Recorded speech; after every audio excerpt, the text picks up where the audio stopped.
So today we're going to prove one of the most intrinsic beliefs of engineering kind. What is it? Well, it is the key identity to many engineering projects. That being pi equals 3 equals E. Now this is very useful for engineering, because it is true, and we are going to prove that it is true here. Now, this may seem nonsensical to anyone with more than an elementary school degree in math, but they simply need to be re-educated. Engineering is all about seeing what is truly there. None of that fancy stuff that mathematicians show you. No, this is it. Now let's start with pi, and let's start with making sure that is equal to 3. Starting from the left hand of the equation. Now, as we all know, pi is equal to the circumference of a circle divided by its diameter. So let me begin with a circle of diameter 1. This doesn't look exactly like a circle, but it's good enough for our purposes because we are the ones manufacturing it. Now, let's say this circle has diameter of 1. Now, we can inscribe this circle.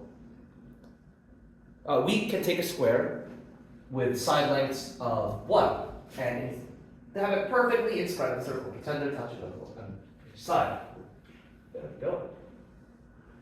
Alright, now we have our square. Each side length of the square has side length of 1 unit. Now, let me go fold in these corners so each corner touches the circle. Let's do that here, and here, and here.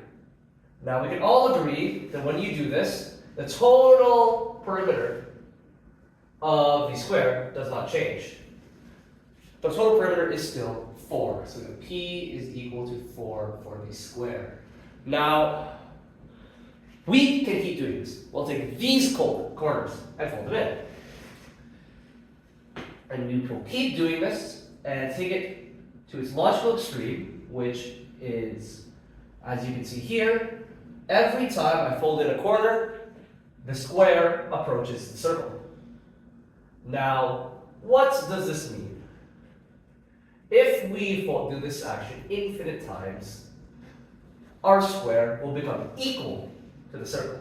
In fact, the square's perimeter will be equal to the circumference of the circle. That means that perimeter is equal to 4, but also circumference is equal to 4. Now, we must learn another very, very important truth about numbers. Because right here, the circumference equals 4, diameter is equal to 1. Do a quick division here. That says that pi is equal to 4. 4, not 3. But you're simply not seeing division. Now, we all know that for any given integer, n, as n, limits of n, as n approaches infinity, is effectively equal to n plus 1. So what this is saying is that for very large numbers of n is equal to n plus 1. What does that say about pi? Now, I'm glad you asked. We know that pi is equal to 4, but thanks to this identity, we also know that 3 is equal to 4 for very large numbers, the very large values of 3. Large values of 3. So this proof is a bit conditional. It requires you use a large value of 3, but if you're not using a large value of 3 for your calculations in the first place, you should drop out and consider, I don't know, a career that's worse than engineering, which is all of them. So now we have undisputable proof that pi is equal to 3. Now, let's go take this from the side of E. E, as we all know, is Euler's number. Who is Euler? I don't know. I'm pretty sure they just lost the Stanley Cup. But this is actually much easier. Now, we will start by looking at this problem from a different angle. Let's look at 3 again. But not in this boring number view that mathematicians like to use. No. We're going back to kindergarten. We're learning our words. Oh, my camera fell. We're going back to kindergarten. We are going to... My tripod fell. I'm doing this all in one take. Nope. I refuse to improve on my production quality. Good enough. Now, we're going back to kindergarten. We are going to use our words. Now, 3 is spelled T-H-R-E-E. See that? 2 of the letters are E, and that is what we are looking for.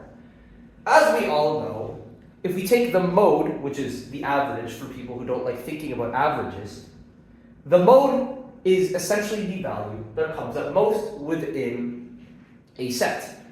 In that case, that value is obviously E. That means that the average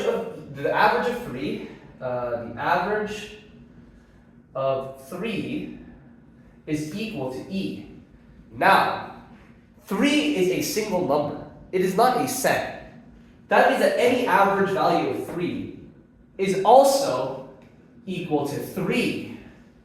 So, what does this say now? We know that E is equal to 3. We also know that pi is equal to 3. Now, what this obviously means is that, as we stated at the beginning of this lesson, pi is equal to 3 is equal to E. Now, if any math major tries to convince you otherwise, just remember, they fear application. Their opinion does not matter. Thank you for attending this lesson.